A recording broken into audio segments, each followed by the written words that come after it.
You're listening to the bedtime sleepy historian. It's late now. The room has settled into its nighttime stillness, perhaps the faint sigh of a curtain moving with the draft, or the soft ticking of something far away. The light has dimmed, and the world has grown gentle. Take a slow breath in, and let it drift back out, like mist over an old stone village. Tonight, we'll wander back to the middle of the 14th century, to a time when Europe trembled, not from swords or kings, but from something unseen. The Black Death crept quietly through ports and hamlets, through castles and cottages, leaving a silence that would last for generations. This isn't the story of plague as a number or a catastrophe. It's the story of what happened after, of the homes left behind, the children who waited, the families who learned how to live again when the world felt smaller and stranger. So close your eyes. Imagine the flicker of a hearth, the murmur of a night wind over wooden shutters. We'll travel, slowly, to a single medieval home, and begin with the quiet that came after the bells stopped ringing. The empty hearth. Before the plague came, family life in medieval Europe moved to the rhythm of simple things. A fire in the hearth. The clatter of spoons against a shared pot. The smell of rye bread baking in the morning and the smoke curling lazily through a hole in the roof. Most households were crowded but warm. 3 generations might sleep beneath one low, timbered ceiling, grandparents near the fire for warmth, parents and children on straw pallets spread close together, the smallest tucked between bodies for safety. Chickens sometimes wandered in, dogs curled at the doorway. It was noisy, familiar, alive. Then, in the summer of 1347, ships came to Sicilian shores. And by the next year, that ordinary music of home began to fade. When the plague reached a town, it came with strange signs, the tolling of church bells far too often, the thick smell of burning herbs, the sound of carts carrying the dead. People whispered that the air itself had turned bad. Families shut their doors, barred their windows, and waited. But the pestilence slipped through anyway, through walls, through prayers, through hope.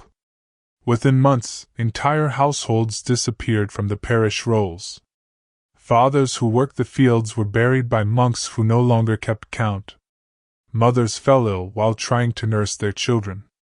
Servants fled. Villages thinned until you could walk from one end to the other without hearing a single voice. Inside the surviving homes, the hearth kept burning, but the space around it grew hollow. A single woman might sit by the flames that once warmed 6 or 7. The pot still hung above the coals, but no one reached to stir it. The silence was thick, the kind that seemed to muffle even one's own breath.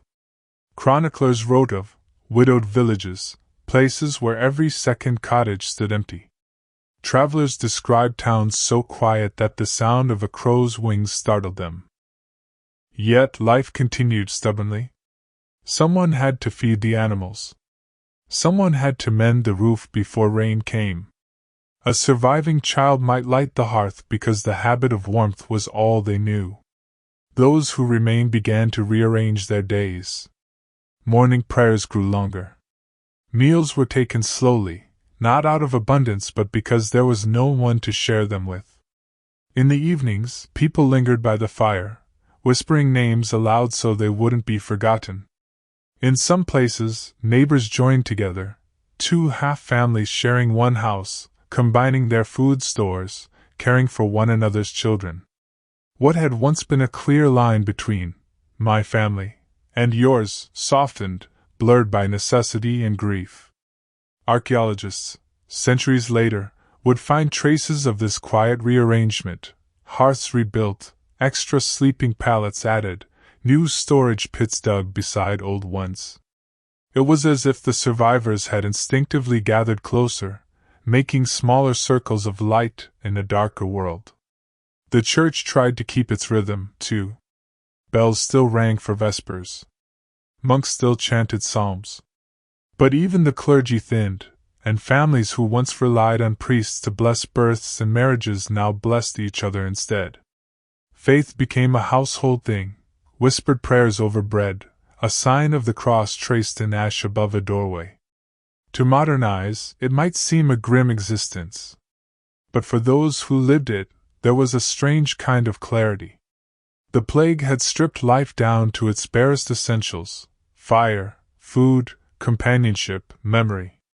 In many homes, one could still hear the creak of the bellows, the gentle pop of sap in the wood, the faint hiss when someone poured water over the embers. Those sounds were comfort, proof that something still lived.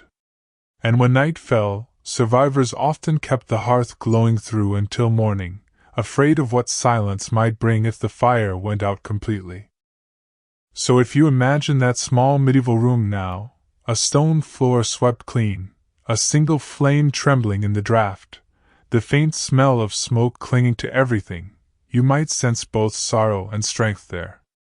The world outside was broken, but inside, one ember at a time, life was being kept. And in the background, the hearth kept crackling softly, as if remembering all the voices that had once gathered around it. Widows, widowers, and sudden independence. When the plague loosened its grip and the bells finally quieted, those who remained stepped out into a world half familiar, half foreign. Fields still stretched to the horizon. The river still moved through its reeds. But the pattern of who stood beside whom, who worked, who waited, who led, had changed forever. Among the most visible of these changes were the women. The plague had taken husbands, brothers, and fathers in staggering numbers. And so, in the empty months that followed, thousands of women found themselves as the last voice in the household, the one to decide, to mend, to survive. In a time when most women's authority had been tethered to the presence of a man, this was both liberation and burden. Some estates were inherited outright by widows, others were left in their care until sons came of age. In either case, decisions had to be made. Fields needed plowing, debts needed paying, and livestock needed tending. A medieval widow might have once been expected to retire into mourning, perhaps to retreat into her husband's kin household, or to remarry swiftly to secure her standing. But after the Black Death, there were fewer men to marry, and far more work to be done. So they stayed. They stayed in their cottages and manor houses alike, keeping the ledgers, hiring laborers, and paying dues. In England's manorial rolls, the shift is visible. Names that had once belonged almost entirely to men, John de Kent, Thomas de Miller, Robert Le Carter, began to be joined, line by line, by Alice of Hadley, Margaret Atwater, Joan the Reaper. Some of these women remarried, often to men of lower rank. Others never did, preferring the independence that solitude allowed. It was not always a romantic choice, it was a practical one. But within that practicality, something new quietly took root: agency. A widow could sign contracts. She could lease land, hire servants, appear in local courts. She could even, on occasion, refuse remarriage, a rare form of self-determination in the Middle Ages. And while much of the world still regarded women as secondary, within these pockets of necessity, the rules blurred. The old order had cracked just wide enough for change to slip through. Some stories survived in fragments. In Norwich, a brewer named Agnes ran her late husband's alehouse for 20 years after his death, expanding its profits until her son returned from apprenticeship. In a small French village, a widow named Elodie paid her taxes directly to the crown, signing with a mark that stood in place of literacy but spoke of dignity all the same. There were also those who did not inherit fields or taverns but still bore the weight of independence. In towns and villages alike, widows took to spinning, weaving, brewing, or baking for trade. They mended clothes for neighbors, baked loaves to sell, kept chickens. They became visible parts of the economic world, no longer confined to the domestic one. In this way, the plague did what sermons and statutes never could: it redrew the lines of labor, and in doing so, reimagined what a woman could be. But this independence came with loneliness. The silence that had filled the empty hearths remained. Many widows lived with only a child or two, sometimes alone entirely. Nights were long. The wind that rattled the shutters reminded them that every shadow had once been a face. Some found solace in church brotherhoods or guilds. Others took in orphans or distant cousins, building families from fragments. Out of these blended households, half kin, half kindness, grew a new form of domestic life, less defined by ancestry and more by survival. Men, too, were reshaped by absence. Widowers, often less accustomed to the small rituals of care, had to learn them. To mend their own tunics. To coax children to sleep. To knead dough when servants were gone. A man who once tilled from dawn to dusk might now spend evenings by the fire, stitching a tear in his son's cloak. The church chroniclers, puzzled by this reversal, noted the unnatural sight of men about the hearth. But nature had little to do with it. It was necessity, and it softened things. Fathers became nurturers, if awkward ones. Sons learned the gestures of mourning earlier than they learned swordplay. For some, remarriage offered structure again, and quickly. The plague had upended moral pacing, and the urgency of survival outweighed propriety.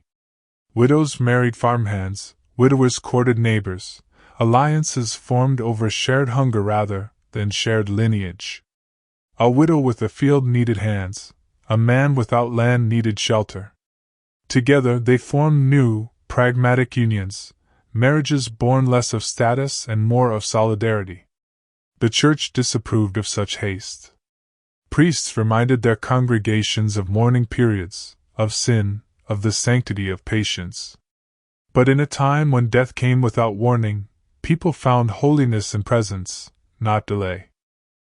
And so, the countryside bloomed with unexpected marriages, quiet, unsanctioned, sometimes whispered rather than witnessed. These new couples carried both the sorrow of loss and the determination of survival. For the first time in generations, family was being redefined not by tradition, but by adaptation.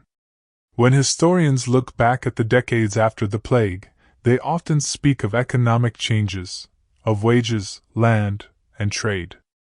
But beneath those numbers was this quieter revolution, that ordinary men and women began to live differently within their homes. They cooked together, worked together, grieved together. They discovered that the home could be rebuilt without following the old script.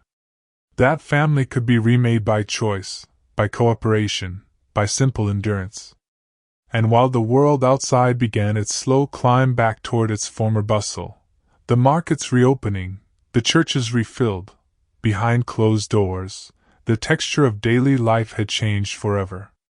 Picture it now, if you wish, a widow in a woolen dress, sitting beside the fire with her spindle, the light catching in her hair. Her youngest child sleeps nearby, curled beneath a patched blanket. The hearth glows steady. Outside, an owl calls, and the air smells faintly of damp hay. In the soft rhythm of her spinning, you can almost hear the pulse of renewal, patient, persistent, quiet. And in the background, the hearth kept crackling, holding the room together with its tender, steady breath. The orphan generation. When the plague tide finally ebbed, it left behind not only widows and widowers but a sea of children without hands to guide them.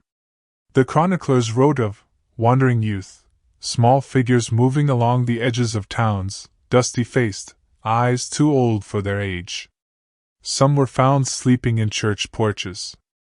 Others followed the carts that carried goods between villages, hoping for scraps or kindness. In every settlement, someone remembered a door once opened to a child who did not belong. And slowly, from these acts of mercy and confusion, a new kind of medieval childhood began to take shape, one built not on lineage, but on improvisation. Before the plague, children were rarely idle. They helped in fields, fetched water, fed animals, learned the rhythms of family craft. Their paths were mapped early by fathers, uncles, or guild masters. But in the aftermath, those guides were gone. The landscape of childhood was suddenly uncertain, like a road whose signposts had been stolen. The church moved first, as it often did in crises. Monasteries opened their gates to orphans, though not all could be fed.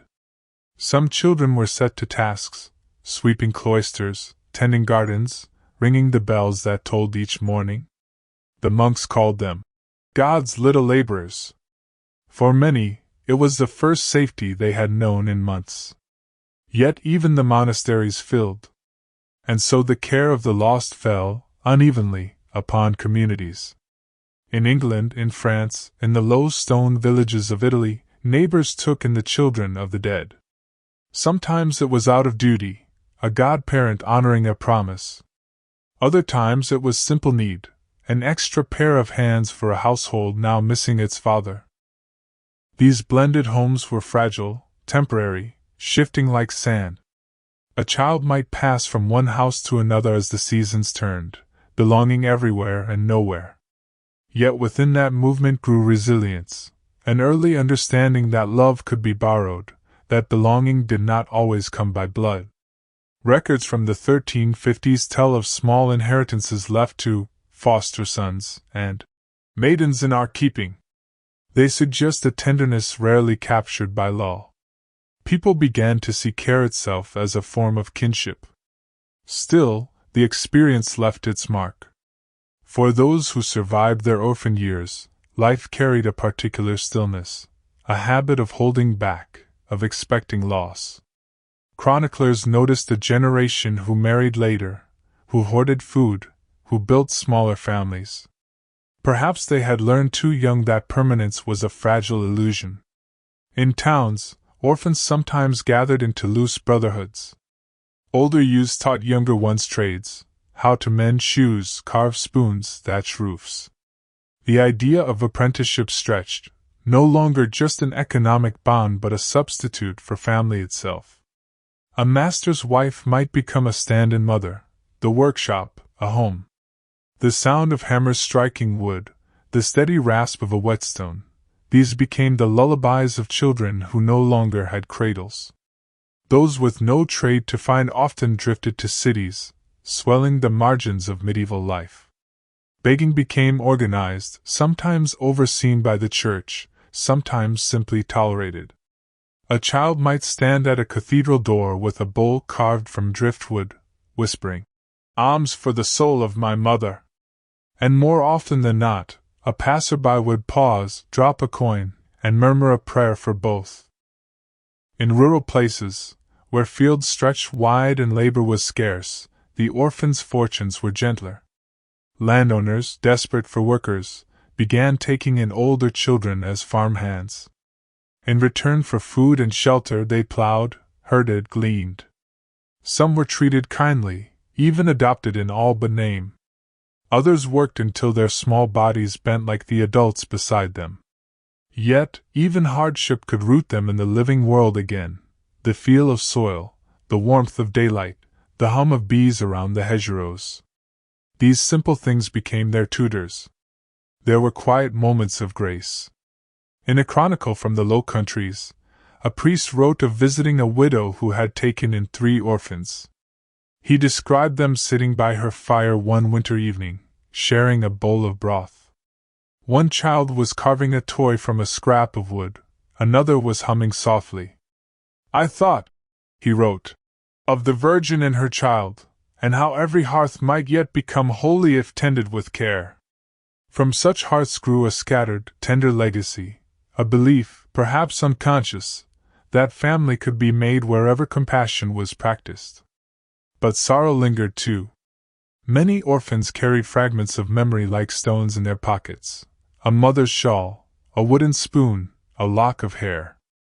In times of famine or fear, they would take these relics out and hold them, proof that someone had once loved them enough to leave a trace.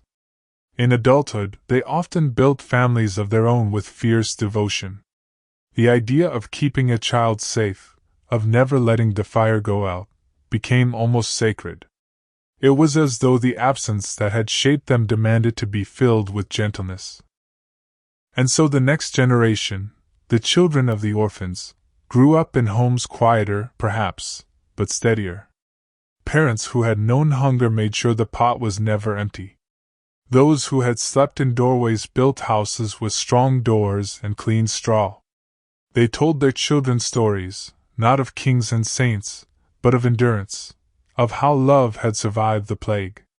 By the end of the century, Europe had begun to recover its rhythm. Bells rang for weddings again, not just funerals. But beneath the ceremonies lay this silent transformation, a culture that had learned to widen the circle of care. It was not dramatic, not easily recorded in chronicles, but it endured. A neighbor who shared her bread, a craftsman who trained an orphan, a widow who gave her last coin to a child, all of them were weaving new threads into the fabric of family life. If you listen closely, you can almost hear that weaving, the soft brush of cloth, the quiet hum of voices in small, mended homes. And as night draws in, imagine them, the orphan children now grown, their own sons and daughters sleeping soundly in the flickering firelight. The world outside has healed a little. The stars burn faintly through the smoke hole. And in the background, the hearth keeps crackling, steady, forgiving, eternal. The changing household. When people speak of the Black Death, they often describe the loss in numbers, half the population, some say, or more. But numbers do not capture what happened to the shape of life. The loss was not only in bodies, but in patterns, the way work and rest were shared, the way homes were filled, the way belonging felt. Before the plague, a household was rarely just a family. It was an entire ecosystem. Servants, apprentices, distant cousins, laborers, all lived under one roof, sharing the same bread, the same smoke, the same unspoken order. The master at the top, the wife as keeper of keys, the children and servants in between. It was not always a kind hierarchy, but it was predictable. Everyone knew their place, and in knowing it, found a certain security. The plague shattered that certainty. When half of those who kept the rhythm of daily work were gone, the survivors were left to reimagine what home meant. The shortage of labor changed everything. Servants who once earned little more than food and shelter could now demand wages. Apprentices, who once endured years of unpaid training, began asking for shorter terms and better treatment. Even shepherds and milkmaids became negotiators. In England, laws were hastily passed, the statute of laborers, they called it, trying to force people back into their old places, forbidding higher wages and the freedom to leave one's master. But the law could not bind the dead, and it could not command the living to forget their worth. In cottages and manors alike, the structure of domestic life began to bend. A wealthy household might once have had 10 servants, 2 cooks, a groom, and a nursemaid. After the plague, perhaps only 2 remained.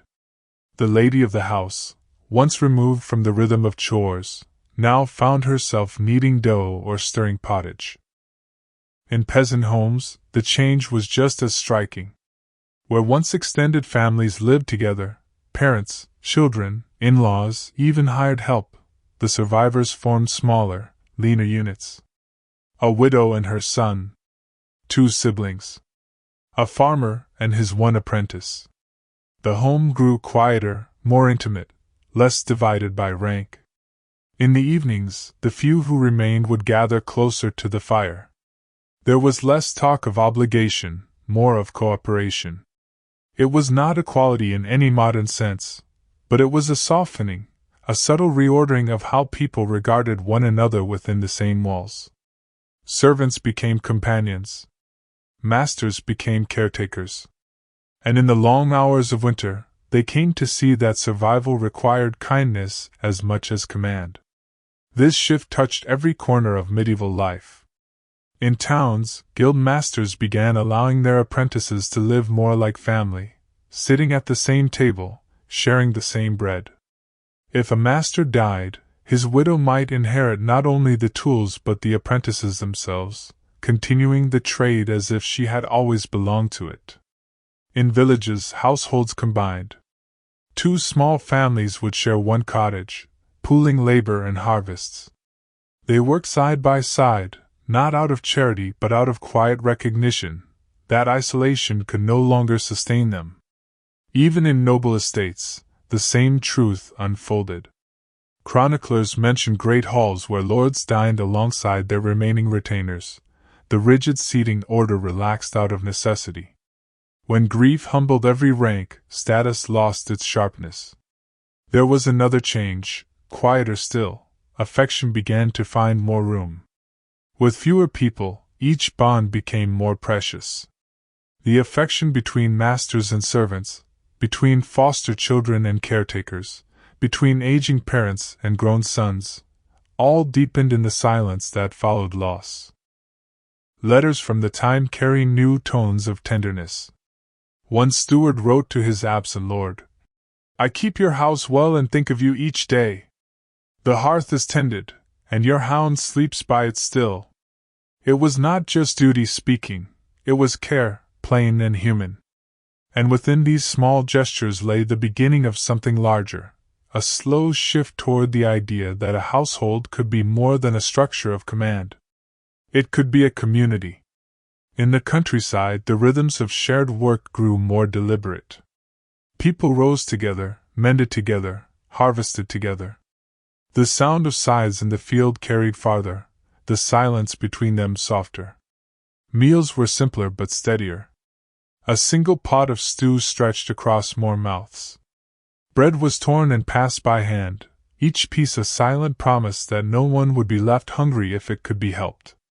In such ways, households became miniature societies, flexible, adaptable, held together not by lineage or law but by shared endurance. And while this new closeness was born of hardship, it brought comfort, too. Imagine one of those homes now, in the dim light of an autumn evening. A cottage of wattle and daub, its smoke curling through the hole in the roof. Inside, a widow stirs her pot while two young men, once servants, now something more like sons, mend tools beside the fire. A child hums softly, threading dried beans onto a string for the next day's meal. They do not speak much. They do not need to. The rhythm of breathing, the crackle of flame, the scent of thyme in the stew, these are the language of family now. Outside, the wind sighs through the thatch. A dog lifts its head, then settles again. This, too, is survival, not in numbers or victories, but in the quiet reweaving of life. The world beyond the cottage walls may still carry echoes of loss, but inside, something ancient is returning, the knowledge that a home, however changed, can still be whole. And as the fire settles to embers, glowing red and steady, the night leans in close. And in the background, the hearth keeps crackling, whispering softly to those gathered nearby, as if reminding them that warmth, once shared, never truly dies. Marriage and rebirth. After the plague years, the air across Europe seemed changed. It was not only that the fields had grown over or that the bells tolled less often. It was something subtler, the feeling that life itself had turned a page, that the bonds between people had to be redrawn. And so they began again, carefully, hesitantly. They began with marriage. Before the Black Death, most marriages had been bound by practicality, alliances of land, lineage, or labor. A daughter might be married to strengthen a family's holdings. A son might be wed to secure a dowry. Love was a pleasant luxury, but not a requirement. But in the years after the Great Dying, the old patterns loosened. When so many families had been swept away, and so many lines extinguished, people found themselves freer than before. The old obligations, the need to please a father, to maintain a dowry, to bind two estates, sometimes vanished in a single season. In this strange new emptiness, affection began to matter more. The surviving records whisper of marriages made for companionship rather than advantage. Young men who might once have needed a father's consent now married by mutual will. Widows, who had seen loss firsthand, sometimes chose not to remarry at all, preferring the quiet independence that grief had taught them. Love, in its gentle, practical way, found new shapes. Courtship became simpler. A token, a ring, a ribbon, a small loaf of bread, could be enough to promise affection. There were no grand feasts, no long negotiations. Just two people, and perhaps a priest who still remembered the words. The church, overwhelmed by death, began granting easier dispensations. Rules softened. Cousins could wed more freely. The urgency of life pressed upon everyone, for who could say how long it would last? Yet it was not all romance and renewal. Many widows remarried swiftly, not out of longing but survival. A home needed hands, a field needed a plowman. To remain alone too long was to risk hunger. But even those unions carried a tenderness, a shared understanding of impermanence. In one record from Yorkshire, a widow named Alice remarried within 3 months of her husband's burial. Her new husband, a mason, was himself widowed. Together they combined what was left of 2 households, 3 children, a cow, and the memory of lives already lived. The priest wrote in the parish roll, "They were both known to sorrow, and so were kind." That phrase lingers across the centuries. Kind, not merely joined. Kindness had become its own form of wealth, more lasting than inheritance. It was not uncommon now to see mixed families, stepchildren and half-siblings under one roof, learning the rhythm of new affections. In a sense, the very idea of family widened. Blood mattered, yes, but so did proximity, care, and endurance. In the quiet of their homes, people began to think differently about what it meant to belong. A man might raise another's child. A woman might take in a niece or a neighbor. Bonds of compassion replaced those of law. And as life slowly steadied, so too did the customs that celebrated it. The wedding feast, once grand and public, became humbler but warmer. Villagers who had no cattle to spare would bring bread or ale. Someone would play a fiddle. The couple would share a cup, perhaps dance once, then walk together through the dusk toward whatever waited, a small home, a borrowed bed, a fragile new beginning. There was a deep symbolism in these gestures. To marry after such loss was an act of defiance, but also of faith, faith that life would continue, that laughter could one day return. Chroniclers tell of sudden bursts of fertility after the plague years. In England, in France, in the towns of Italy, babies arrived in abundance. Perhaps it was grief's natural antidote, or perhaps it was the earth's quiet insistence that emptiness must fill itself again. Births were celebrated with renewed tenderness. Midwives became keepers of hope, carrying not only linen and herbs but the reassurance that life could begin anew. Infants were baptized quickly, as if to anchor them more firmly to the world. And with each birth, each wedding, each gathering around a newly built cradle, the memory of death grew a little softer, not gone, but held alongside the living. There was even a shift in the songs people sang. Old laments gave way to lullabies. Simple tunes hummed over cradles replaced the dirges once heard in churchyards. The human voice, so long trained to mourn, began to soothe again. Imagine, for a moment, one of those nights. A young mother sits by the hearth, her child swaddled in rough linen. Outside, the wind moves through bare trees, the stars are cold and bright. She hums, a tune her own mother once sang, low, steady, half prayer, half memory. Her husband repairs a wooden cradle by candlelight, shaping it carefully from what wood remains. In that moment, there is no plague, no ledger of the dead. There is only the small heartbeat of life continuing, fragile, persistent, luminous. The world had learned that it could lose everything and still find tenderness. That lesson lingered long after the pestilence had faded.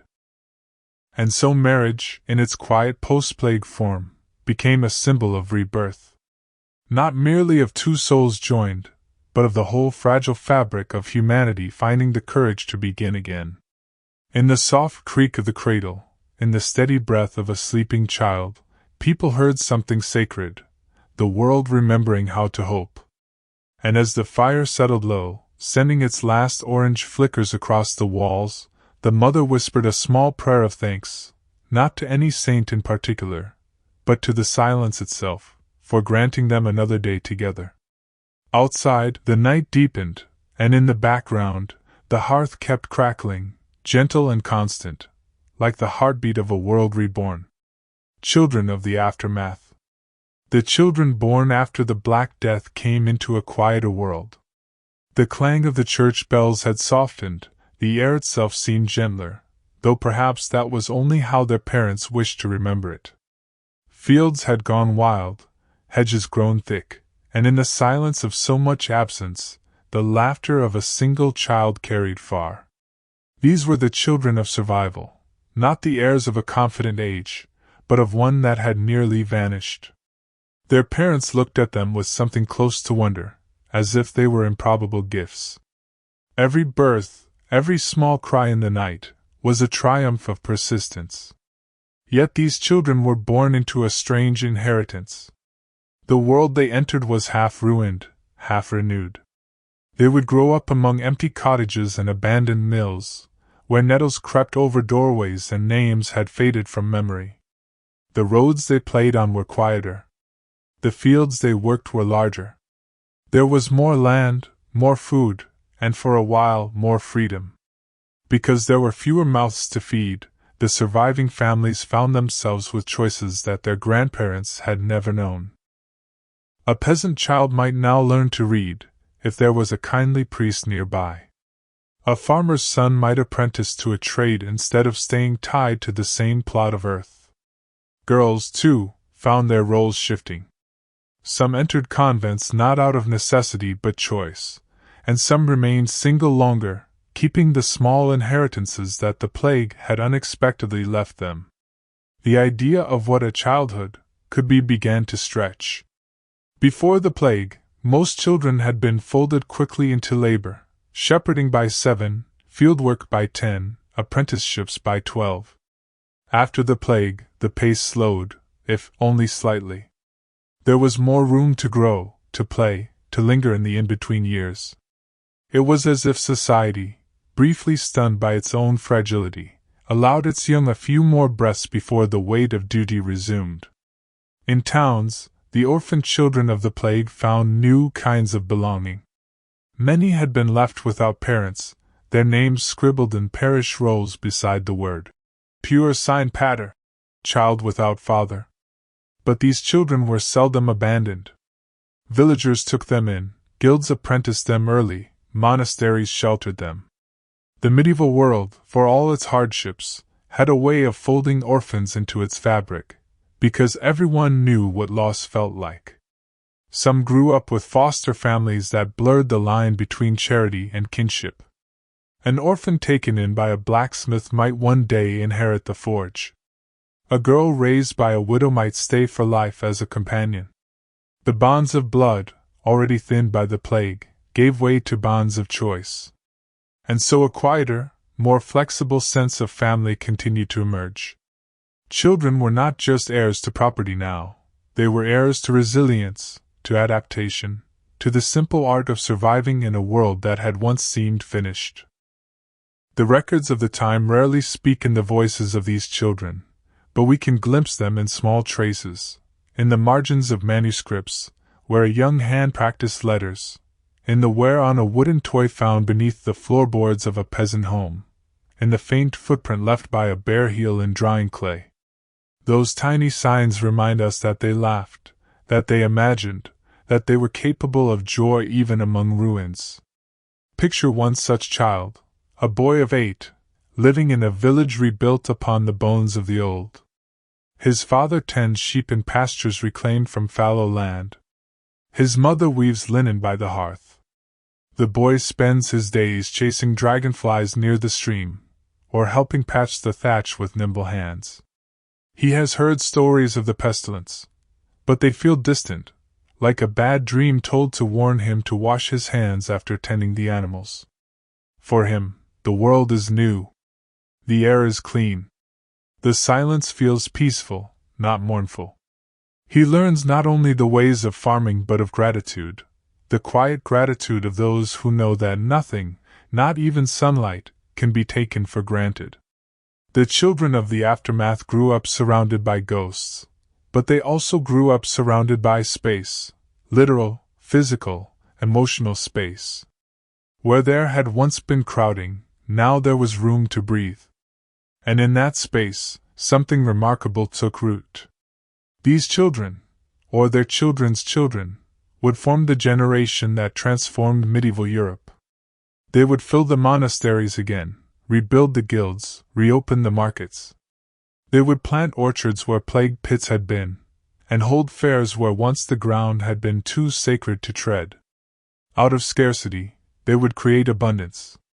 Historians sometimes call it the post-plague expansion, but within the rhythm of daily life, it was simpler. It was families daring to dream again. In the long winter evenings, mothers told their children stories, not of saints and sinners as before, but of endurance.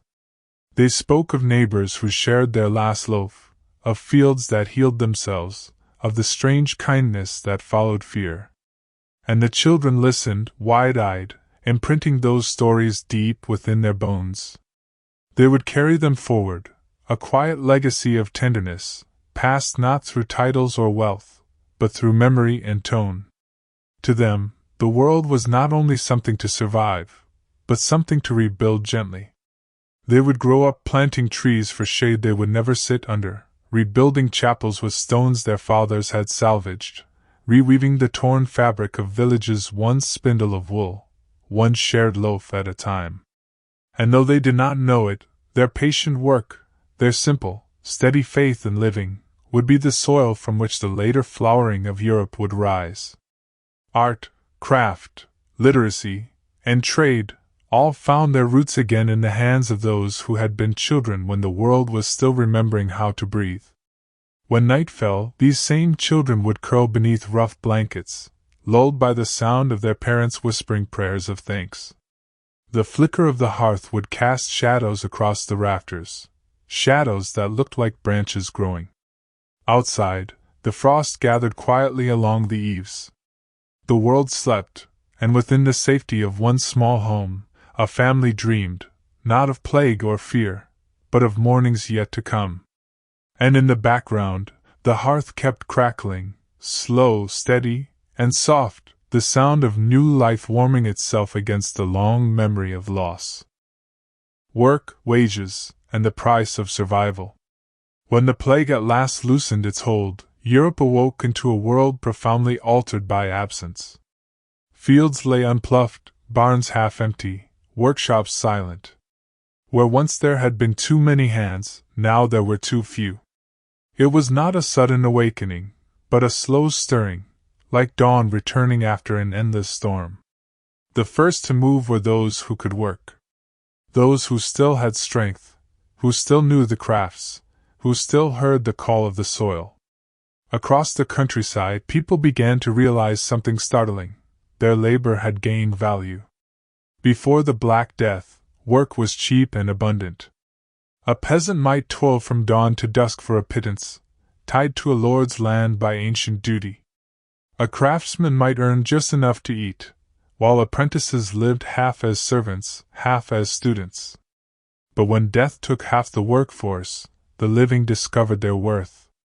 Wages rose, not everywhere at once, but unmistakably. A shepherd could ask for double, and sometimes receive it. A carpenter could choose where to work. The world, for a brief, strange moment, leaned toward the laborer. Of course, the wealthy noticed. And they feared it. In England, King Edward III issued the Statute of Labourers in 1351. It declared that no worker should demand higher pay than before the plague, that everyone must return to their old rates, as if the dead could return to their old lives.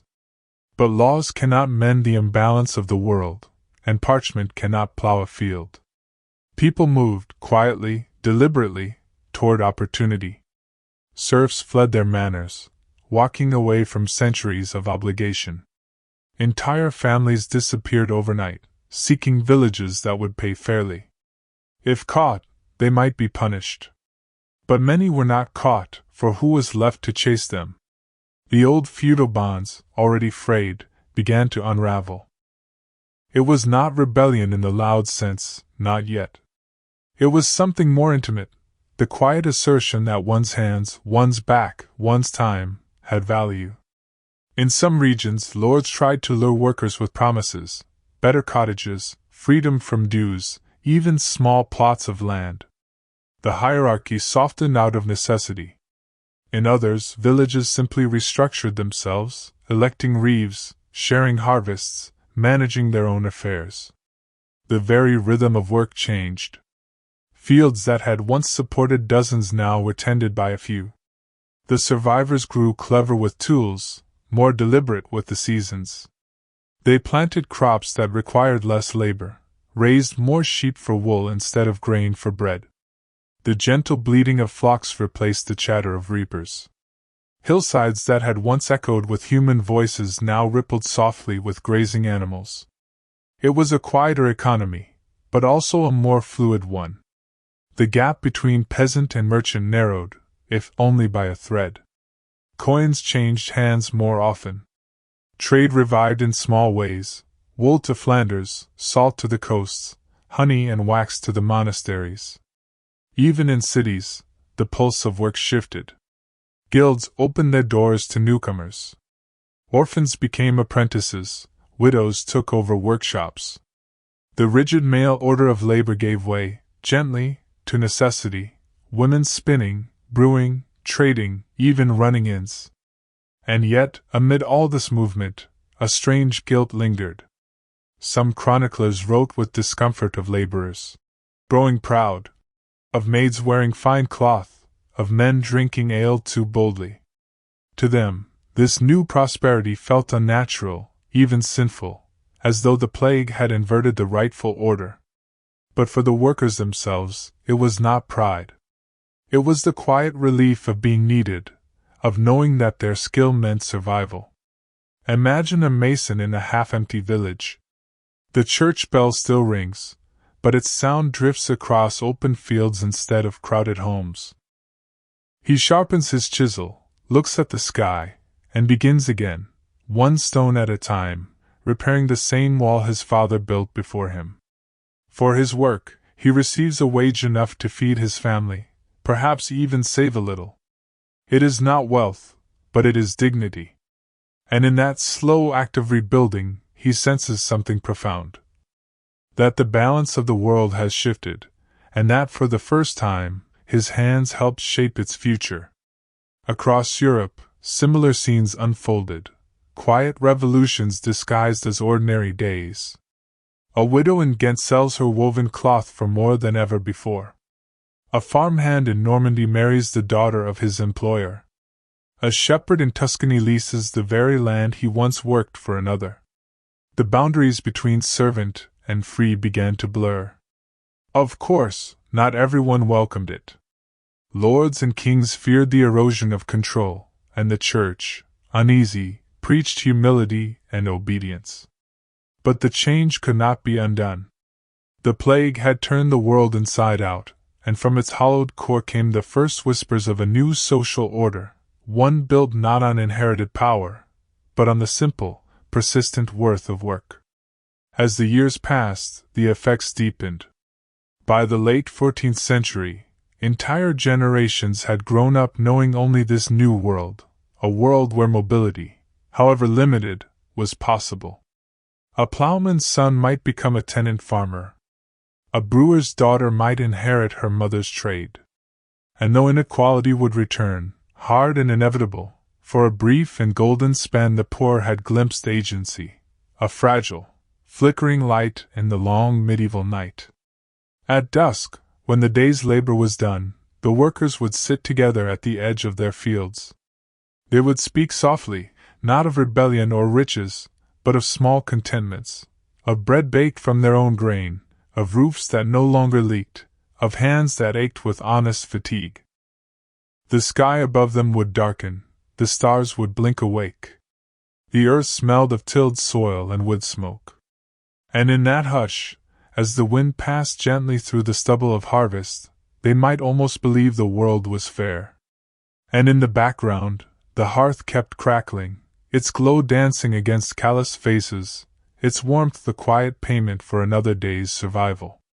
Faith, fear, and the fragile soul. After the Black Death, the world of the living and the world of the unseen seemed closer than ever. Every corner of a village, every flicker of candlelight in a church, carried the memory of absence. The sound of a lone bell, the scent of smoke from a distant hearth, the hush of a field at dawn, all whispered that life was fragile, and that unseen forces might be watching. Faith became a lifeline. Before the plague, prayers were a rhythm, a habit, a known duty. But afterward they became a refuge. They were murmured not just for salvation, but for protection, for courage, for the quiet comfort of having a voice in a world that had roared with death. Families gathered more closely at night. Mothers traced the sign of the cross over their children's brows. Fathers whispered short prayers over the hearth. Even the youngest children repeated fragments of psalms, often without understanding, yet learning that words themselves could hold calm. The church, for its part, tried to hold order. Masses were said for the dead. Processions wound through streets. Bells tolled for souls claimed by the plague. Priests advised, comforted, sometimes scolded. The faithful clutched rosaries, meditated on saints, and lit candles to make the darkness seem less absolute. But faith after the plague was often private, intimate, and surprisingly flexible. A widow might pray to saint and for guidance in her household, and then light a candle to the Virgin for her child's safety. A plowman might bless his plow before dawn and whisper thanks to no one in particular, as if the wind itself were listening. Devotion became a patchwork, stitched together from tradition, instinct, and the urgent desire to feel control in a world that had offered little. And yet fear remained. No one could entirely forget the suddenness of death. Even in the sunlit months that followed, people were wary. A cough would cause a pause. A rash might prompt sleepless nights. Parents kept their children close. Villagers hesitated to travel far. And still, life continued delicately, as if each heartbeat were both an act of defiance and an act of grace. Some responses to fear were ritualistic. Families hung herbs like rosemary, rue, and sage in windows to purify the air. Salt might be sprinkled across thresholds. Water from wells was considered sacred, sometimes sprinkled over fields to encourage health. Each act, no matter how small, was a quiet ceremony, a gentle insistence that the living could still influence their fragile fortunes. At the same time, grief became woven into ordinary life. A child might kneel by the hearth and recall a lost parent. A widow might leave a quiet corner of the house undisturbed, a shrine to the past. The memory of the dead lingered in every home, in a table set for one, in a patch of empty floor, in a single chair at the fire. But this remembrance was not morbid. It was grounding. It taught resilience. It nurtured patience. It reminded the living that life could continue even when many were gone. Families discovered that their strength did not come solely from numbers or wealth, but from quiet rituals and simple care, cooking together, mending clothes, sharing bread. Children grew up learning that life and death were neighbors, that faith and fear often walked side by side. They saw adults tending both, and slowly absorbed the lesson that calm could coexist with vigilance. The church adapted as well. Clergy became less rigid, more pragmatic. They comforted where authority once ruled.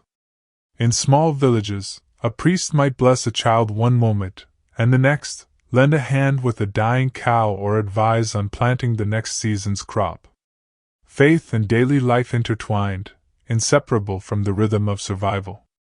Yet for all the adaptations, sorrow left its imprint. Some nights, mothers and fathers wept quietly by the hearth. Some children woke to the empty absence of parents who would never return. The world had changed too quickly, leaving gaps that words could not fill. And still, amidst fear and grief, people discovered a fragile beauty. A bell tolled softly in the twilight. The wind rustled through hedgerows and wheat fields. A candle flickered against the wall, its glow steady. The smell of bread in the oven, the touch of warm water on a child's face, the hushed coo of a bird at the eaves, all reminded them of life's persistence. Faith, in its quiet forms, became a vessel for memory, hope, and endurance. People prayed not for power or glory, but for small things, for a hearth that would stay lit, for children to sleep safely, for the strength to meet another day. Imagine a small cottage at dusk. The fire sends shadows dancing across the walls. A mother whispers a prayer over her sleeping children. Outside, the wind sighs through the trees, and the village is hushed. It is a world softened by survival, by care, by the delicate presence of those who remain. And in the background, the hearth keeps crackling, slow, steady, and unending, a comforting heartbeat against the fragile silence of the night. Festivals, food, and everyday life. After the plague, the rhythm of daily life returns slowly, quietly, like a river regaining its flow after a long drought. Villages and towns, once emptied, began to pulse again with small activity. Chickens clucked in the yards. Smoke curled from thatched roofs. The distant sound of hammer on anvil rose from reopened workshops. And in the markets, the scent of bread, cheese, and roasted meat wove softly through the air. Food became both necessity and celebration. Where once feasts might have been grand and ceremonial, they now carried a more personal warmth. Families cooked together, tending hearths carefully, savoring what little they had. Bread was broken slowly, shared among those present. Pottages bubbled over flames, and stews contained not only vegetables and meat, but the quiet intention of survival. Seasonal abundance was cherished with a newfound awareness. Turnips in winter, apples in autumn, wild herbs in spring, each item harvested, stored, and shared with care. The smell of fresh dough, of smoked fish, of honey-sweetened porridge, became a comfort in the shadow of loss. But food was not only sustenance, it was also a thread that wove the community together. Markets became more than exchanges of goods. They were gatherings where neighbors recognized each other, whispered news, and measured how far the world had shifted. Those who survived the plague valued these moments deeply, as if every simple loaf or candle sold were a tiny celebration of life itself. Festivals returned, though with new textures. Church holidays were observed with more attention and gratitude. Saint days, harvest festivals, and holy fairs were quieter, less ostentatious, yet filled with careful pleasure. Children ran between stalls, laughing. A fiddler bow scraped the strings while a young boy clapped to the rhythm. Villagers shared apples, nuts, and small cakes, their eyes bright beneath the weight of memory. Communities found subtle ways to honor those who were gone. Some left a place at the feast for the dead, a loaf of bread, a cup of wine, a candle burning in memory.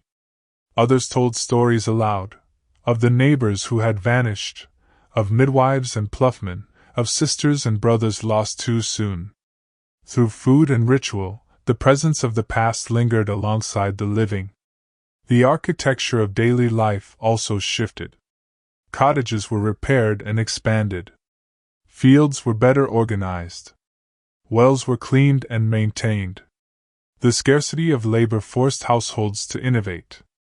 Children learned early to help, not only because it was necessary, but because each hand contributed to the household's endurance. Cooking, cleaning, tending animals, each small act became a marker of care, a meditation in motion. Even leisure changed. Games played by children, once simple, were now adapted to smaller spaces and fewer companions. Stories told by elders grew slower, richer, more reflective. Villagers might sit by the fire for hours, passing around a piece of bread while a tale of saints, travelers, or even simple village life unfolded, gently weaving comfort into the long evenings. Music, too, returned with quiet grace. The soft hum of flutes and lutes, the tapping of a simple drum, the voice of a neighbor singing low, all reminded people of continuity, of pleasure surviving even amid scarcity. Festivals were no longer extravagant displays, but intimate affirmations of life, persistence, and shared memory. Trade, though diminished, carried new rhythms. Wool, grain, and wine traveled to towns and cities, connecting families who had been isolated. Craftsmen offered wares for barter and sale, and children learned the basics of counting coins, measuring cloth, and observing the delicate etiquette of trade. These exchanges were quiet lessons, teaching patience and cooperation alongside practical skills. The simple repetition of work and celebration alike brought stability. A shepherd rising with the sun, a baker kneading dough, a mother gathering herbs, all carried a calm predictability that the years of plague had denied. Even the smallest acts, mending a shoe, sweeping the floor, tending a chicken, became meditative, grounding, almost sacred in their steadiness. Imagine now a village evening. The air smells faintly of wood smoke and fresh bread. Children chase one another between cottages, laughing softly. A fiddler tunes a string as neighbors gather for a small festival in the green at the center of town. Candles flicker in windows. Stories are whispered, music drifts. People eat slowly, sharing morsels and laughter alike. They are careful with each bite, mindful of the effort that brought it to their hands. And somewhere, in the quiet corners of homes and streets, memory of loss hums gently alongside the warmth of living. Food, festivals, and everyday life, these became the quiet scaffolding of survival. Through them, communities rebuilt not only homes and fields, but a rhythm of comfort and continuity. And even as the wind whispered through trees and across the open fields, the heart of each village pulsed with a steady, soft reassurance. And in the background, the hearth kept crackling, slow, tender, unending, like a heartbeat of the village itself, reminding all who listened that life, though altered, endured. Legacy and long shadows. As the decades passed, the memory of the Black Death settled into the quiet corners of villages, towns, and households. It became part of the rhythm of life, not always spoken, but always present. The children who had survived the plague grew into adults shaped by absence, by adaptation, by the delicate, persistent lessons of survival. Families looked different now. The extended households of pre-plague Europe, once filled with dozens of relatives, servants, and apprentices, had contracted. Homes were smaller, bonds more immediate, each life more visible, each presence more precious. Love and care were measured not in titles or inheritances, but in attentiveness, in the careful tending of hearth and home, in the repetition of daily acts that kept both body and soul safe. Those who had been orphans themselves raised children with tenderness and patience, mindful of absence and loss. They taught them the quiet value of sharing bread, of mending clothes, of noticing the small miracles of everyday life, a sunrise over fields, the bloom of a wildflower, the gentle weight of a sleeping child in arms. The survivors also carried a practical understanding of mortality. Births, deaths, marriages, all were observed with attention, without panic, but with acknowledgement of life's fragility. Celebrations were quieter, smaller, but heartfelt. Every wedding, every baptism, every harvest festival became a reaffirmation of survival. The world, once stripped to emptiness, was being refilled slowly, lovingly, with presence and care. Trade, work, and craft also bore the mark of change. Wages remained higher for those who worked the land or the workshops. Apprenticeships became opportunities to learn, not just obligations to endure. Women increasingly participated in commerce, in craft, and in household management. The bonds between master and apprentice, lord and laborer, were slightly more flexible, more human. It was a subtle revolution, one felt more in the rhythm of daily life than in official records or decrees. Faith remained a cornerstone of recovery. Churches, monasteries, and chapels had become places not only of prayer, but of care, record, and memory. Communities relied on quiet rituals to anchor themselves, lighting candles, blessing fields, remembering the dead. Yet these rituals were infused with new tenderness, with a softer tone, more intimate understanding, and a recognition of life's preciousness. And perhaps most importantly, the Black Death left a lesson in resilience. Children who had played among empty homes grew into adults who could face scarcity without despair. Families who had shared bread with neighbors discovered that generosity itself could sustain life. Communities that had woven themselves anew from loss realized that survival was both fragile and extraordinary, and that every small gesture of care mattered. Across Europe, these quiet changes endured, shaping centuries to come. Even as new plagues arrived in later years, the memory of survival persisted, in family structures, in household economies, in the rhythms of labor, in gentle prayers whispered over the hearth. The world had been emptied, and it had learned to refill itself with care, with attentiveness, and with slow, deliberate kindness. Imagine now a late evening, centuries after the last great wave of plague. A small home sits beneath the stars. Smoke curls lazily from the chimney. A child sleeps on straw in a corner. A mother tends the fire. A father hums softly while finishing the day's work. Outside, the wind rustles through hedgerows and fields. The faint crow of a distant rooster reminds the village that time continues its slow turning.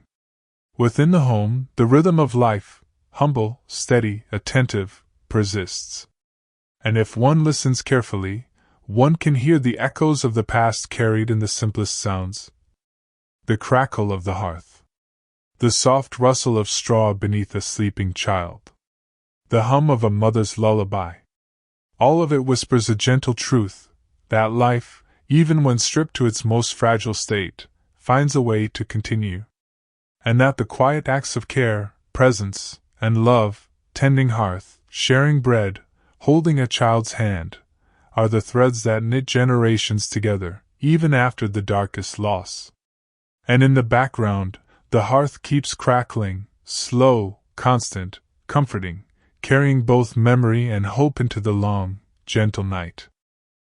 So now, as you settle into your own quiet space, let these stories drift softly through your mind. Remember the children, the families, the workers, the widows, and the neighbors who rebuilt their lives with patience, care, and gentle courage. The world may have seemed fragile once, but even in its fragility, life endured, quietly, persistently, softly, like the hearth that never stops crackling. Close your eyes. Breathe slowly. And let the calm rhythm of history, of survival, of tender care, lull you toward rest and gentle sleep.